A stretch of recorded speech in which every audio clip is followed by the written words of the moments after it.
solo Roccapietore ha totalizzato, se così possiamo dire, 150 milioni da solo di danni. 4 anni dopo la drammatica notte che sconvolse le montagne venete e trentine, il sindaco di Roccapietore, Andrea De Bernardin, può guardare non più solo ai danni causati dalla tempesta Vaia, ma anche e soprattutto ai passi in avanti compiuti in termini di ricostruzione.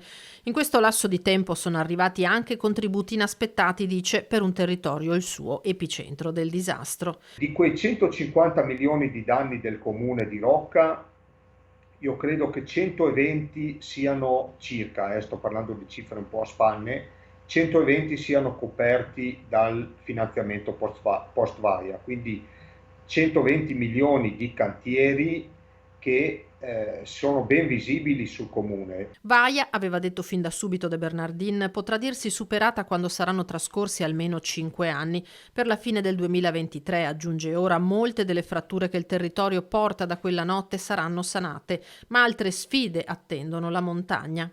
Il bostrico sta uccidendo i nostri alberi anche in punti dove Vaia non aveva colpito. Questo parassita, i cambiamenti climatici, gli spazi rimasti senza alberi ora a rischio valanga. La montagna, ecosistema fragile e bisognoso di continuo sostegno anche quando Vaia non sarà che un ricordo.